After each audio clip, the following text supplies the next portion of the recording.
ammaaniyo aada wanaagnaga mudan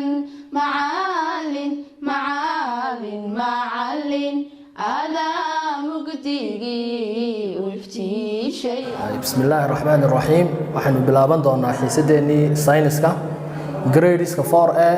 iyo ardayda 4B.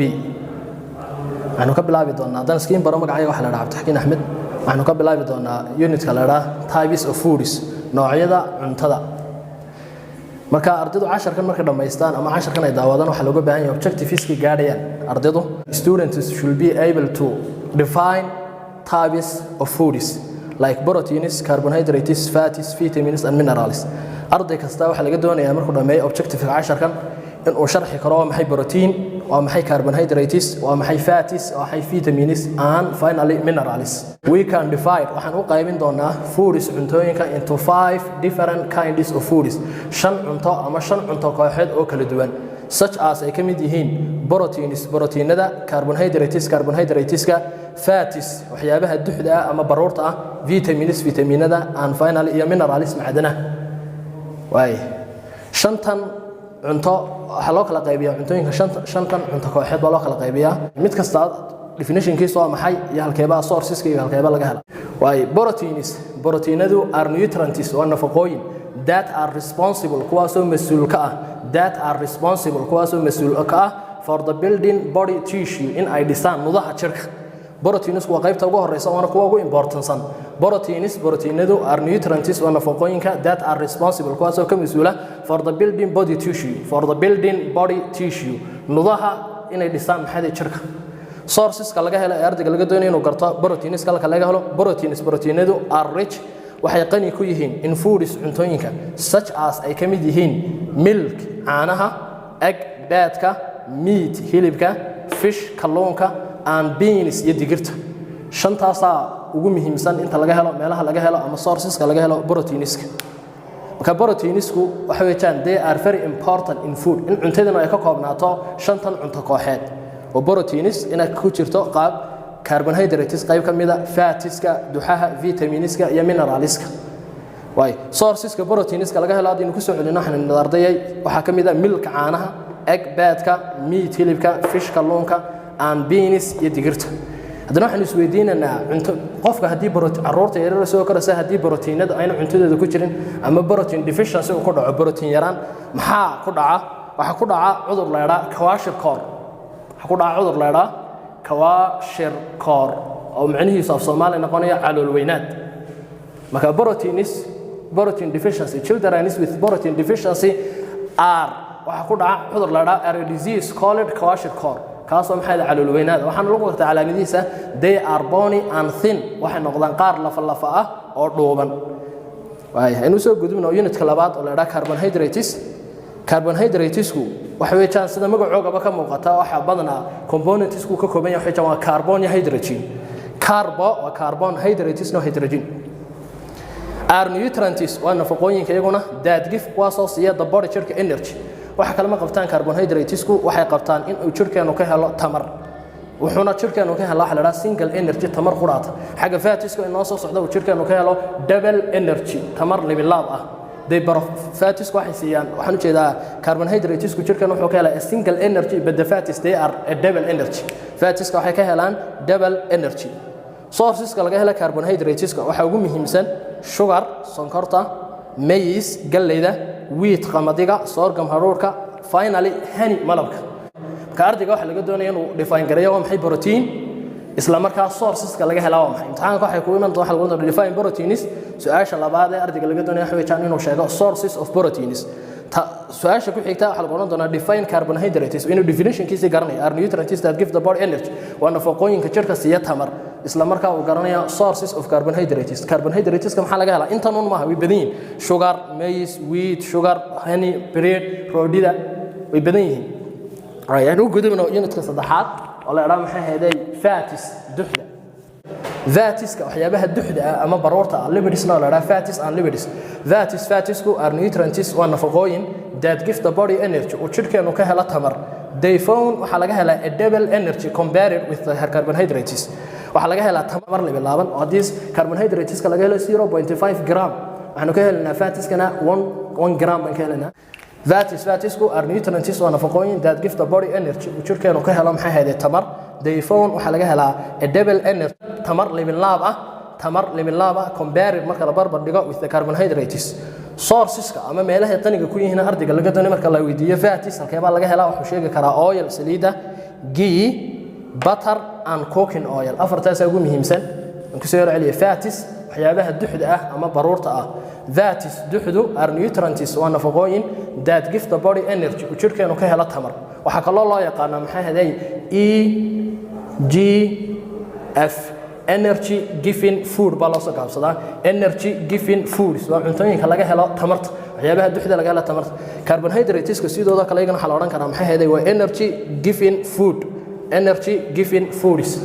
proteinskana waxa kale la yiraahdaa magac kale buugaagta qaarkood ku qoran waxa la yiraahdaa BBF ama body building foods cuntooyinka jirka dhisa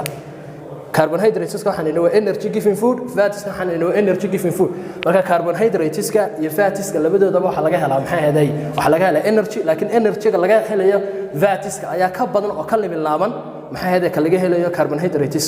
carbohydrateska waxaan inoo waxa laga helaa single energy fatiska waxa laga helaa maxay ahaday the double energy sourceska laga helo fatiska waxa kamid ah oil saliida waxa kamid ah ghee sodaga butter burcadka and cooking oil iyo saliida cuntada inta waxaan ku soo kafar garaynay ardayay proteins waa maxay proteins definition koogu carbohydrates waa maxay definition koogu fats waa maxay definition koogu iyo mid kasta sourceska laga helo proteins magac kale la yiraahdo baan kuri waxa loo soo gaabsadaa BBF oo la yiraahdo body building foods waa cuntooyinka jirka dhisa body building foods cuntooyinka jirka dhisa waa kuwa arday waa xawiyaan egg milk meat fish and beans inta ugu muhiimsan waa they are the most important waxaana la yiraahdaa BBF ama body building foods carbohydrateska waxaanu nidhaa maxay ahayd waa cuntooyinka laga helo jirkeenu ka helo tamarta waxaana loo soo gaabsadaa EGF energy giving foods waxaanu nidhaa energy giving foods cuntooyinka laga helo tamarta waxaana laga helaa a single energy fatiska waxaanu nidhaa maxay ahayd waxyaabaha duxda ama baruurta ah iyaguna sidoo kale waxa laga helaa energy are nutrients that give the body energy waa nafaqooyinka laga helo tamarta laga helo waxaana la yiraahdaa energy giving food laakiin they found waxa laga helaa a double energy tamar limin laaban compared with the carbohydrates marka carbohydrateska la barbar dhigo waxa laga helaa iyaga maxay tamar limin laaban sourceska laga helo fatiska waxa ugu muhiimsan inta buugeena tagas buuga ku qoran oil ghee butter and cooking oil waxyaabaha important waxa kamid ah ardayga ogaado waxaan hadii la waayo waxyaabahan cuntada aad ka weedo proteins ama carbohydrates ama fats ama vitamins ama minerals waxa caruurta ku dhaca waxa la yiraahdaa nutritional diseases cuntooyinka laga qaado nafaqa darrada ama nafaqada caruurta ku yaraata marka over nutrition looma baahna nafaqada caruurta ka badnaata over nutrition looma baahna maxay under nutrition waxaan u baahnay balance nutrition our food must contains the five different kinds of foods such as proteins carbohydrates fats vitamins and minerals ka nutritional deficiency of nutrition inuu qofku nafaqadii iska badbadiyo maaha under nutrition looma ogola marka labada u dhaxaysa inay noqoto maxay balancing nutrition marka cuntadeenu haday ka kooban tahay proteins laga heli karo carbohydrates laga heli karo fats laga heli karo vitamins laga heli karo minerals laga heli karo waxaan u naqaanaa cuntada a balancing diet waxa la oranayaa cuntada maxay waa balancing diet cuntada goorma balance la oranayaa if it contains cuntada goorma la oranayaa balancing diet waa cunto dheelitiran cuntada goorma la oranayaa waxa jaan waa balanced diet waa cunto dheelitiran goorma la oranayaa if and only if hadii our food contains the five different kinds of foods hadii cuntadeenu ay ka kooban tahay shantii cunto kooxeed ee kala duwanaa halkaas sida ugu qoran shanta cunto kooxeed hadii ay cuntadeenu ka kooban tahay waxa la oranayaa cuntadaas waxa weeyaan waa balancing diet hadii mid kamid la waayo it is not a balancing diet ma noqonayso cunto dheelitiran hadii cuntadan hadana sub units ka noo qaybin proteins cuntadaadii ay maxay rich cuntadaadii ku noqon weydo walina caruurta soo korso waxa ku dhacda protein deficiency haddii borotiinadu caruurta soo korayso laga waayo waxaanu nidhi waxaa ku dhaca kwashiorkor oo macnihiisu yahay calool weynaad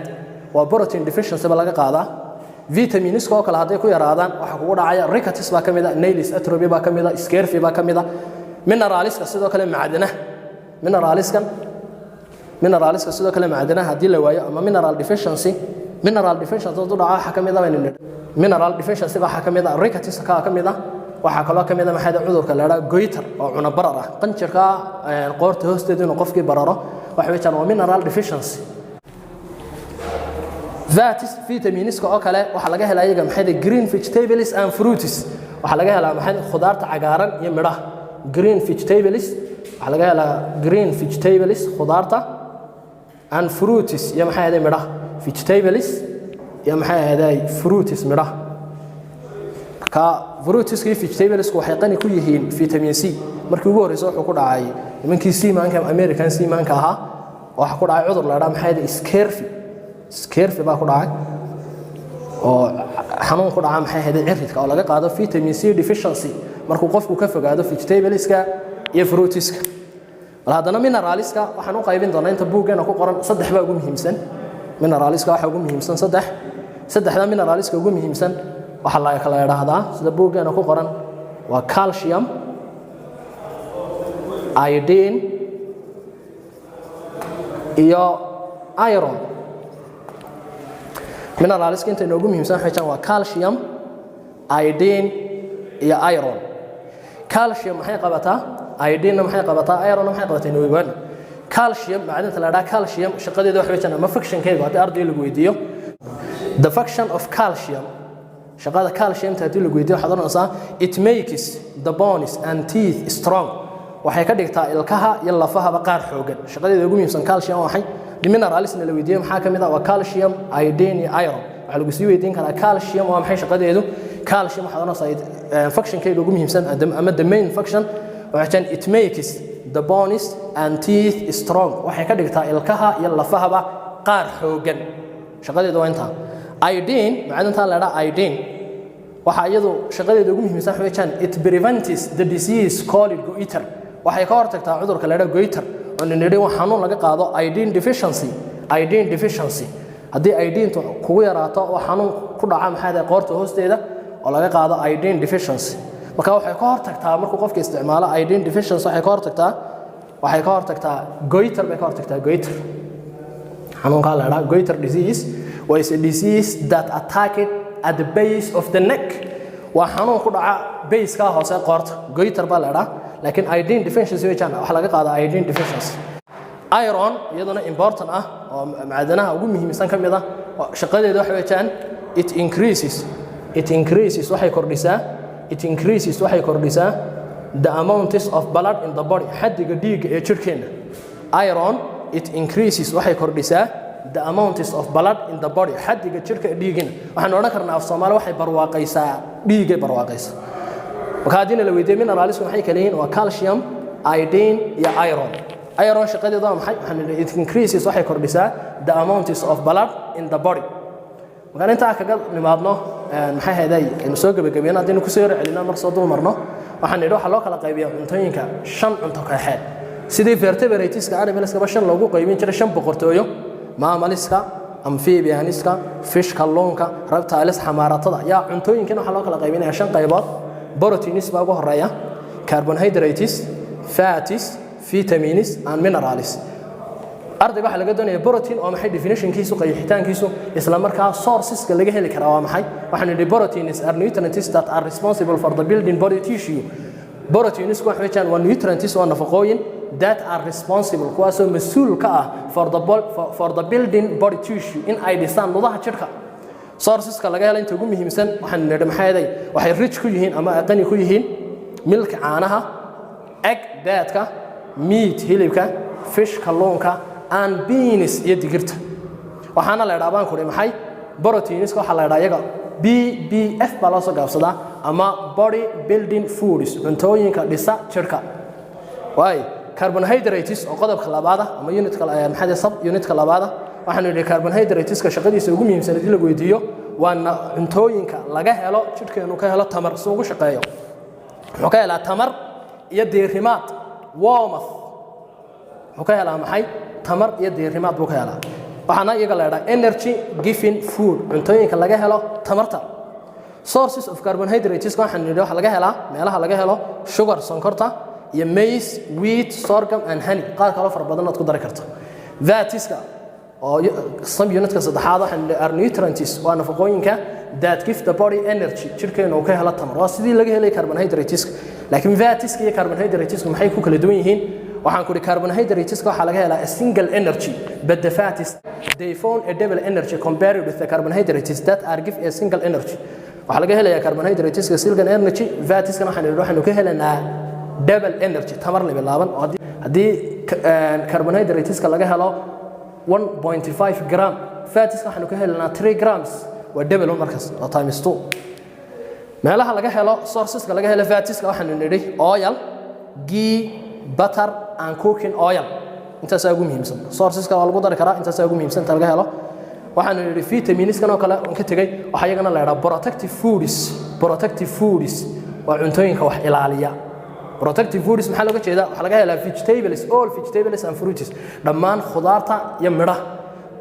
all vegetables and fruits dhammaan khudaarta iyo midhaha waxa laga helaa vitamins baa laga helaa muhiimadooduna waxa weeyaan in ay ka hortagaan cudurka la yiraahdo scurvy oo markii ugu horeysay ku dhacay zimaliski markay ka fogaadeen fruitski iyo vegetables qodobkeena ugu dambeeya minerals macdanaha waxaan u qaybinaa saddex qaybood minerals waa the most important waxaan idhaa calcium iodine iyo iron waxaan isweydiin hadana ardayga la weydiin karaa waa maxay functionka calcium functionkeena waxaan idhaa it makes the bones and teeth strong waxay ka dhigtaa ilkaha iyo lafaha qaar xoogan waxay ka dhigtaa the teeth ilkaha and bones ya lafahaba strong qaar xoogan waxay ka dhigtaa the teeth ilkaha and bones lafahaba strong qaar xoogan iodine oo maxay functionkeegu waxaan nidhi it prevents waxay ka hortagtaa the disease called goiter cudurka la yiraahdo cuna bararka aan Soomaaliya iska oran karnaa maxay cuna barar waa a disease that attacked at the base of the neck waa xanuun ku dhaca base-ka hoose qoorta waxa la yiraahdo goiter baa la yiraahdo waxaana laga qaadaa iodine deficiency marka iodine to ay ku yaraato iron waxaan nidhi maxay haday waa macdanaha ugu muhiimsan ee ka mid tahay it increases waxay kordhisaa the amount of blood xadiga dhiiga in the body macna dhiigay barwaaqaysaa ma oran karnaa it increases waxay kordhisaa the amount of blood xadiga dhiiga ee jirkeena waxa laga weydiin karaa marka proteins halkee maxay definition kooda waa maxay halkee baan laga helaa sources kooda carbohydrates kooda maxay definition kooda sources kooda halkee baa laga helaa proteins haday caruurta soo koraysa ay ku yaraadaan xanuun noocyaba ku dhaca waxaan idhaa kwashtar kor baa ku dhaca oo markay caruurta soo korayso calaamadiisuna waxaan idhaa they are bony and thin waxay noqdaan qaar lafa ah oo dhudhuuban waay carbohydrates waxa laga helaa in single energy sourceska laga helana sonkorta kamida galleyda kamida qarmacda kamida furinka kamida malabka kamida ifrabadin fatiska waxa la dhawa dux ama baruur waxaana la dhahaa energy giving food waxa laga helaa waxyaabaha baruurta ama duxda sida saliida cuntada subaga burcadka waxyaabahaas laga helaa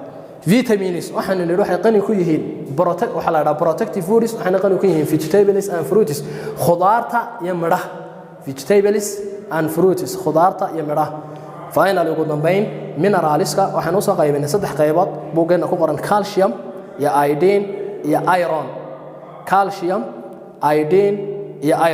calcium waxaan nidhi it makes the bones and teeth strong waxay ka dhigtaa ilkaha iyo lafahaba qaar xoogan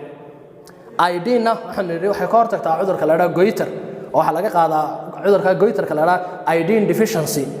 iron it increases waxay kordhisaa the amount of blood in the body xadiga dhiiga ee jirkeena ay bar waay marka fatiska maxaad ku kala garan kartaa fatisku waxa laga helaa double energy carbohydrates waxa laga helaa single energy they provide more than twice the amount of energy compared with the carbohydrates ya fatiska laga helaa limin laabka marka la isbarbar limin laabo carbohydrates inta laga dhigo